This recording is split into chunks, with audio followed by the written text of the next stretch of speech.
ಈಗ ನಾನು ಹೌದು, ಅದು ಈಗ ಬಹಳ ಸ್ಪಷ್ಟವಾಗಿ ಅದು DCM ಅವರೇ ಹೇಳಿದಾರಲ್ವಾ, ಸಾಕಷ್ಟು ಒತ್ತಡ ಇದೆ, ಬೆಂಗಳೂರಿನ ಜವಾಬ್ದಾರಿ ಇದೆ, ಇರಿಗೇಷನ್ ಖಾತೆ ನಮಗಿದೆ, ಅವರೇ ಹೇಳಿದ್ದಾರೆ. ಹೈಕಮಾಂಡ್ ಯಾವಾಗ ಏನು ಹೇಳ್ತಾರೆ ಅದಕ್ಕೆ ಸಿದ್ಧರಾಗಿದ್ದಾರೆ, ಇಬ್ಬರು ಸಿದ್ಧರಾಗಿದ್ದಾರೆ. ಸೊ ಬೇರೆ ಗೊಂದಲ ಎಲ್ಲಿದೆ ಇದರಲ್ಲಿ? ಜಾತಿ ಗಣತಿ ವಿಚಾರ ಸರ್ ಇವತ್ತು ಕ್ಯಾಬಿನೆಟ್ಗೆ ಬರುತ್ತೆ ಅಂತ ಮೊದಲನೇದು ಸರ್, ಮತ್ತೊಮ್ಮೆ ನಾನು ಪುನರುಚ್ಚರಿಸ್ತಾ ಇದ್ದೀನಿ, ಅದು ಜಾತಿ ಗಣತಿ ವರದಿ ಅಲ್ಲ, ಅದು ಸೋಷಿಯೋ ಎಕನಾಮಿಕ್ ಸರ್ವೆ. ಜಾತಿ ಗಣತಿಗೆ ಅಂದರೆ ಸೆನ್ಸಸ್ಸಿಗೆ ಮತ್ತು ಸರ್ವೆಗೆ ಅಜಗಜಾಂತರ ವ್ಯತ್ಯಾಸ ಇರ್ತದೆ. ಅದೇನೇ ಇರಲಿ, ಅದು ಕ್ಯಾಬಿನೆಟಿಗೆ ಬಂದಾಗ ಅದನ್ನು ಸ್ಟಡಿ ಮಾಡಿಬಿಟ್ಟು ಅದ್ರ ಬಗ್ಗೆ ಹೇಳಿಕೆ ಕೊಡ್ಬೋದು. ಸದ್ಯಕ್ಕಂತೂ ನಾನಂತೂ ನೋಡಿಲ್ಲ ಆ ರಿಪೋರ್ಟು, ಬರೇ ಮಾನ್ಯ ಮುಖ್ಯಮಂತ್ರಿಗಳ ಹತ್ರ ಮಾತ್ರ ಇರೋದು, ಅದು ಬಿಟ್ಟರೆ ಬೇರೆ ಯಾರೂ ನೋಡಿಲ್ಲ.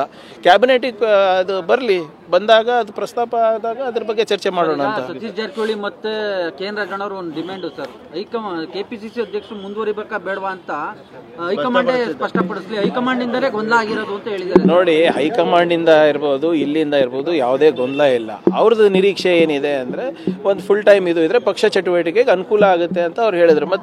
ಮತ್ತು ನಿನ್ನೆ ಕೂಡ ಅವ್ರು ಪುನರುಚ್ಚರಿಸ್ತಾ ಇದ್ದಾರೆ, DK ಅವ್ರ ಬಗ್ಗೆ ಇರ್ಬೋದು ಅಥವಾ ಬೇರೆಯವ್ರ ಬಗ್ಗೆ ಇರ್ಬೋದು, ವೈಯಕ್ತಿಕ ಅಭಿಪ್ರಾಯ ನಂದಲ್ಲ ಅಂತಲೂ ಕೂಡ ಹೇಳಿದ್ದಾರೆ.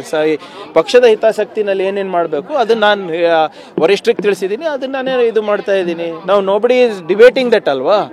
ಈಗ ಕಳೆದ 3-4 ವರ್ಷದಿಂದ DK ಶಿವಕುಮಾರ್ ಅವರು ಮತ್ತು ಸಿದ್ದರಾಮಯ್ಯ ಸಾಹೇಬ್ರದ್ದು ಏನು ಒಂದು ಅದ್ಭುತವಾದಂಥ ಒಂದು ಕೊಡುಗೆ ಇದೆ ನಮ್ಮ ಪಕ್ಷಕ್ಕೆ. ಯಾರು ನಮಗೆ 100 ಸೀಟು ಕೊಟ್ಟಿರಲಿಲ್ಲ, ಇವತ್ತು 140 ಜನ ಆರಿಸಿ ಬಂದಿದ್ದೀವಿ ಅಂದರೆ ಸುಮಾರು. ಅದಕ್ಕೆ ಇವರಿಬ್ಬರು ಮುಂದೆ ನಿಂತ್ಕೊಂಡು ಇವ್ರ ಜೊತೆ ಎಲ್ಲ ಹಿರಿಯರು ಇರೋದ್ರಿಂದನೇ ತಾನೇ ನಾವೆಲ್ಲ ಬಂದಿರೋದು. ನಮ್ಮಲ್ಲಿ BJP ಥರ ಏನಾದರೂ ಗೊಂದಲ ಇದೆಯೇನ್ರಿ? ನಾವೇನು ಕೇಳ್ತಾ ಯಾರು ಕೂಡ ಹೈಕಮಾಂಡ್ ಮಾತನ್ನ ತಲೆ ಏನೋ ಅದನ್ನ ಮೀರೋದು ಇಲ್ಲ.